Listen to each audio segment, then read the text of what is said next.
Summary. What happened when my friend's son said something so simple, yet so profound that it changed the way I looked at my past? It was one of those moments you can't predict, yet it stays with you forever. Stay tuned to find out what he said and how it shifted everything for me.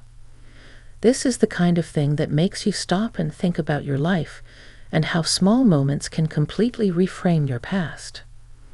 Hey, don't forget to like the video, share your thoughts or story in the comments, and subscribe to stay updated with our latest stories. Now, before I begin, tell me where you're watching from. I'd love to know which cities and towns are joining me for this memory that stayed with me for years. It was a quiet evening, the kind where everything seems to settle into place after a long, busy week. My husband, Jack, and I were sitting in our living room, the soft hum of the ceiling fan above us barely breaking the stillness.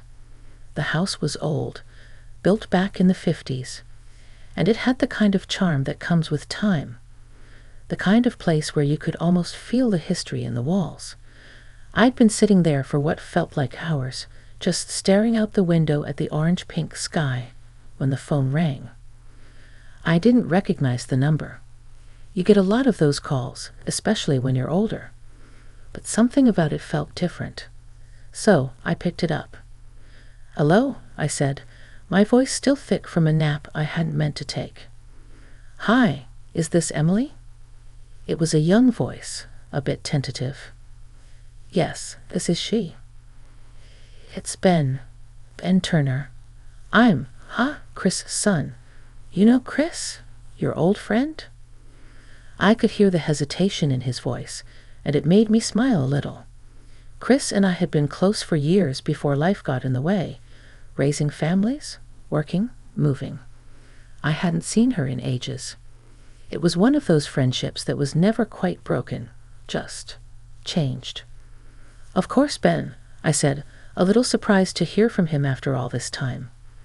"How are you? How's your mom?" "Well, she's doing okay," he said. There was a quiet sadness in his tone, and I could sense that there was something more he wasn't saying. "Actually, that's kind of why I'm calling." I felt my heart tighten. "What's wrong?" "It's nothing bad, really. I've been thinking a lot about you, and about the way you and my mom always used to talk about the past. I wanted to ask you something, if that's all right." I sat up straighter, the words hanging in the air. "Of course. What is it?"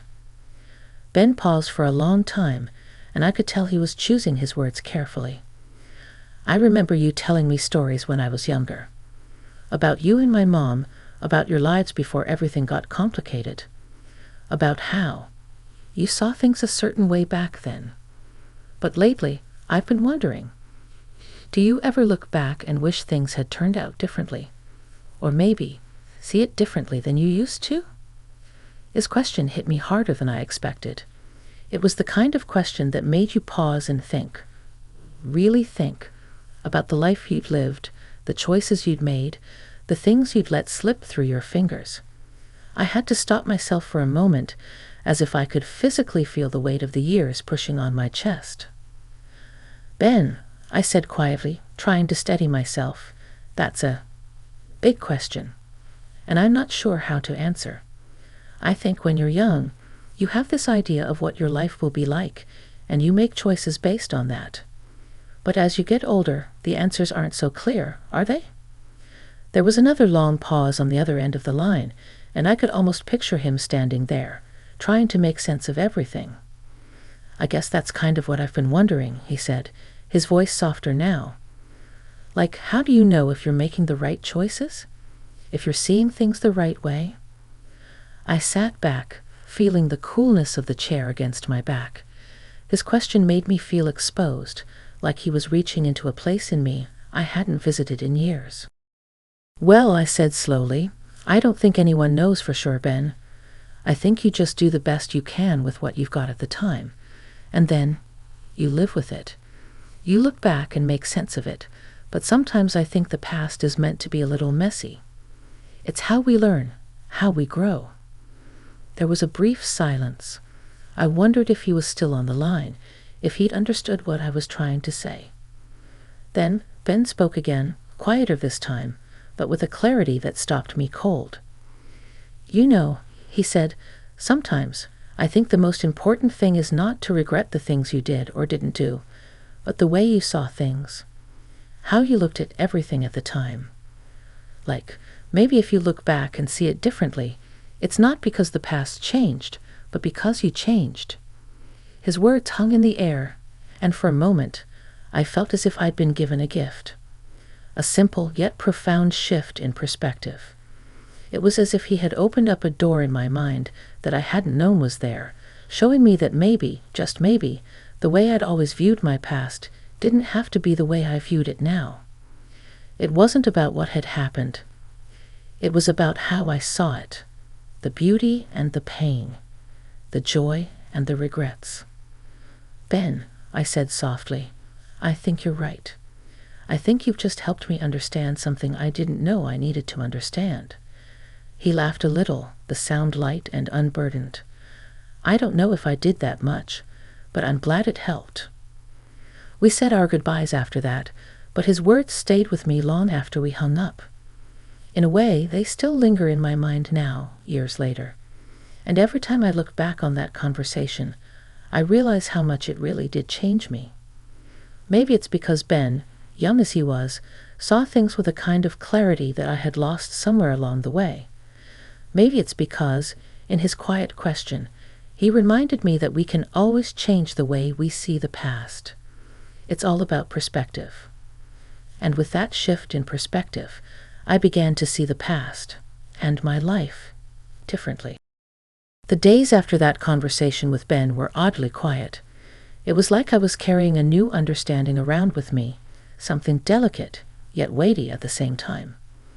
Every time I went about my usual routine, making the morning coffee, walking the dog down the quiet streets, reading my book in the afternoons, Ben's words would pop into my mind. Maybe if you look back and see it differently, it's not because the past changed, but because you changed. At first, I wasn't sure what to do with them.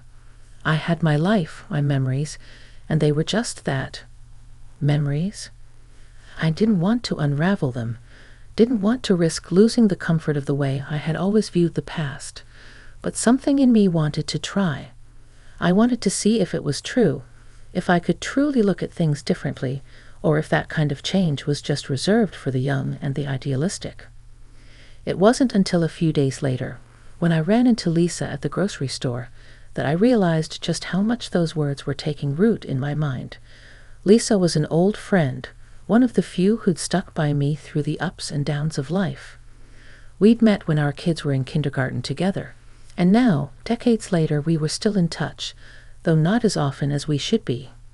She was the kind of person you could always count on to make you laugh and to offer a listening ear without judgment. She spotted me near the produce aisle, picking out tomatoes, and waved me over. Her grin was as wide as ever, and despite the years that had passed, she hadn't changed much. She still had that spark in her eyes that made you feel like you could take on the world, if only you had the right company. "Emily, you're looking well," she said, giving me a quick hug. "How's Jack? How's everything?" "Oh, the usual," I said, pushing the cart forward a little. "Jack's still working too much, but he's good. The house is still standing, so I guess that's a win."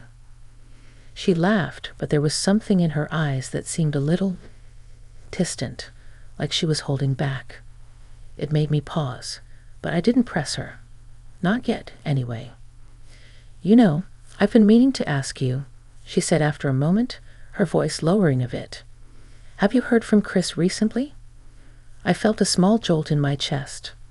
Chris was Lisa's best friend, and the three of us had spent many long afternoons together, sharing stories over tea, or chatting about life while watching the kids run around the yard. But I hadn't thought about Chris in a while, and for some reason, the mention of her name triggered a small pang of regret. I hadn't been the best at staying in touch with her, and I knew she was facing some health challenges. Lisa had told me that Chris was struggling, but, well, life had its way of getting in the way, didn't it? "No," I said slowly. I haven't heard from her in a bit. How is she?" Lisa's face softened, her smile faltering slightly. She's hanging in there, but I think it's getting harder for her. And I don't know him. I just keep feeling like there's something I missed. Like I should have done more, but I've been so wrapped up in my own stuff." I nodded, understanding the guilt she was feeling. We'd all been there at one point or another, trying to balance our lives with the needs of those around us. I'd felt the same way about Chris a few times, always telling myself I'd reach out, but never quite finding the right moment. "Maybe you're being too hard on yourself," I said gently. "We all get caught up in life. You've done what you could. That's all we can do, right?" She looked at me, her eyes narrowing as if she was trying to figure me out. Then, to my surprise, she smiled softly. "Maybe, but that's not the only thing I've been thinking about lately." I waited for her to continue, sensing there was more behind her words. I had known Lisa long enough to know when she was about to open up about something important. "I've been thinking a lot about the past," she said quietly. "About the choices we made, the things we thought we wanted. You know, it's funny, when we were younger, we thought we had all the time in the world. We thought everything would just fall into place. But now, sometimes I wonder if I've been looking at it all wrong." There it was again, those words from Ben, echoing in my head. Maybe if you look back and see it differently. I wasn't sure how to respond at first.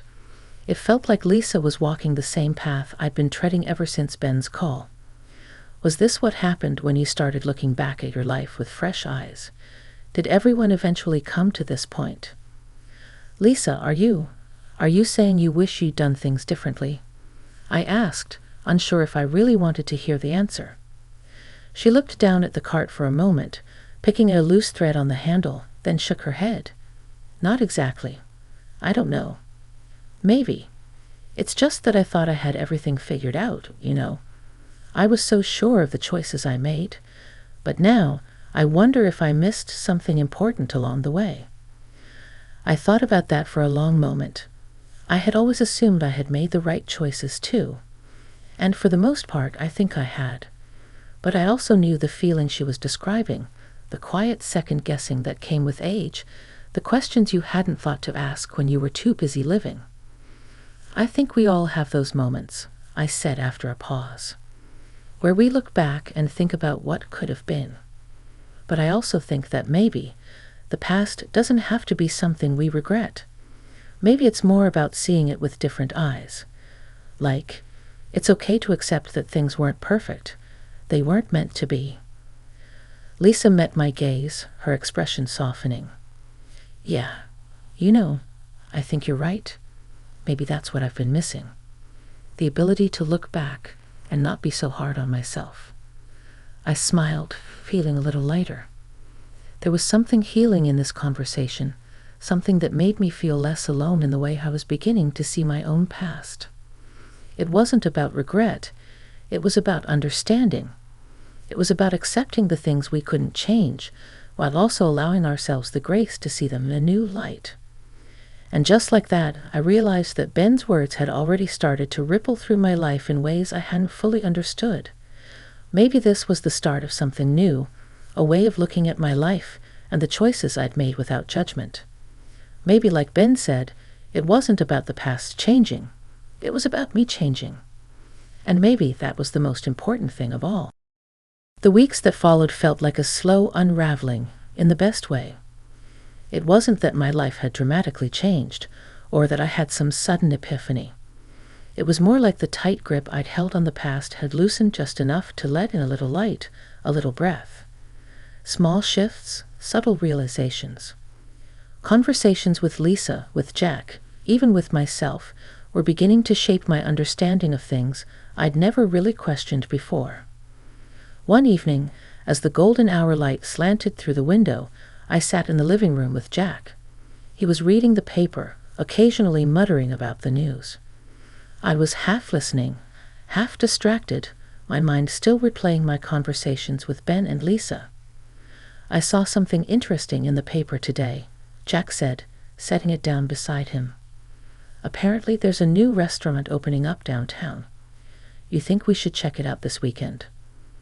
I looked up at him, taking in his weathered face, still so familiar to me after all these years. We'd been through so much together. Raising kids, losing parents, building a life from scratch. Sometimes I wondered how much we really knew each other anymore. The years had changed us, in ways big and small, but there was comfort in that too. Comfort in the predictability of him, the way we fit together, even if we didn't always have deep conversations anymore. "A new restaurant, huh?" I said, considering the offer. "I don't know. I've been kind of in the mood for something simple. Something familiar." Jack raised an eyebrow. "Familiar? Like what?" I sat back in the chair, feeling the weight of the conversation from earlier that day with Lisa. "Like, I don't know. Maybe it's just me, but I've been thinking a lot about the old days. About when things were simpler. You know, before all the mess of raising kids, working, trying to stay afloat. Just simpler times." He looked at me, his expression softening, as if he could tell this wasn't just small talk. It was something deeper. "You know, Em, I've been thinking about that too. About how much easier life seemed when we didn't have all these distractions. When we were younger and everything felt more possible." That word, possible, hit me in the chest. It was so true. Back then we believed everything was within our reach. We had dreams. We had plans. It felt like we were standing on the edge of something great, like the future was ours for the taking. But somewhere along the way, those dreams had slipped into the background, buried under the weight of responsibilities and the reality of life. "Do you think we lost something along the way?" I asked, surprising even myself with the question. "Do you think we've gotten too caught up in everything else?" Jack's eyes searched mine, and I could see him thinking. He always did that, taking his time before he spoke, making sure his words counted. "I don't know," he said finally. "Maybe. But I think maybe we just got too comfortable. We got so used to the grind, the day-to-day, that we forgot to feel things. To enjoy them while we could. I think we took it all for granted." It was hard to argue with that. The years had a way of slipping by unnoticed. Days turned into weeks, weeks into years, and before you knew it, you were looking back, wondering where the time went. "I've been thinking about what Ben said," I said, the words tumbling out before I even realized it. "About how we see the past. And I think he was right. Maybe the problem wasn't what happened. Maybe it's how we see it now." Jack didn't say anything for a moment, just sat there quietly, looking at me like he was turning my words over in his mind. When he spoke, his voice was soft, almost hesitant. "You know, I've always wondered about that. About the way we look back on things. Like if we really saw everything clearly at the time, or if we were just seeing what we wanted to see. Maybe that's part of getting older. Realizing you don't have to hold on to everything so tightly. The good, the bad, it's all part of the same picture." I thought about that for a while, letting the idea settle. Maybe he was right. Maybe all the good, the bad, and the in-between were woven together in ways we couldn't always see until much later. Maybe the past was never meant to be perfect, and maybe it was okay to look back on it with a little tenderness, a little understanding. "We've been through a lot, haven't we?" I said, glancing at Jack, the weight of the years resting between us in the quiet. "We have," he replied, "but that's the thing, isn't it? We got through it. Together. Together." That word, together, hung in the air, settling over us like a familiar blanket. It was easy to forget sometimes how much we'd been through as a couple. The way we'd weathered the storms and celebrated the victories, side by side. Life had a way of testing you, of pushing you to your limits. But we had always found our way back to each other, even when it felt like we were drifting apart. "That's the key, isn't it?" I said after a long pause. "The together part." Jack smiled at me, his eyes warm. Yeah, I guess it is. Later that night, as I lay in bed, I thought about what Ben had said, what Lisa had shared, and now what Jack and I had talked about. I began to see things in a new light. It wasn't about what had happened in the past. It was about how I saw it. And that shift, small as it might have been, felt like freedom. I didn't need to hold on to the old story so tightly anymore. The mistakes, the regrets, the things I had thought I couldn't change, maybe they didn't have to define me after all. Maybe I could look back and see them with a little more compassion. The world didn't stop when we turned 50. In fact, sometimes it felt like life was just getting started in a way I hadn't expected. It was like with every passing year, I was finally starting to understand that what mattered most wasn't the years that had passed, but the way we chose to live in the ones still to come. And so, I decided that maybe, just maybe, I could see the past differently. Not as something to be fixed, but as something to be understood, the way Ben had seen it, the way Jack was starting to understand it. As I drifted off to sleep that night, I felt a sense of peace that had been missing for so long. The past was still there, of course, but I was no longer afraid to look at it, and that, in itself, felt like a small victory. The weeks that followed seemed to unfold with a quiet grace, as if the universe was finally giving me permission to let go of the things I had been holding on to for far too long. I had begun to look at the past differently, as if I was finally able to see the truth of it, not as some perfect picture I had painted in my mind, but as something much more complex, much more human. And the more I allowed myself to see things that way, the more I felt a sense of peace settle over me. It wasn't like everything had suddenly become clear. I wasn't waking up every morning with a sense of grand revelation. Life still had its little frustrations.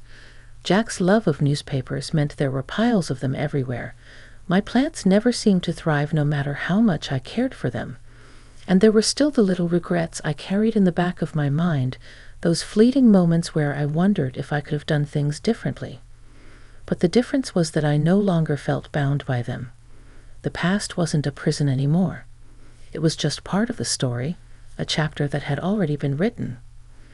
One afternoon, about a month after that conversation with Jack, I found myself at a small cafe, meeting up with Ben.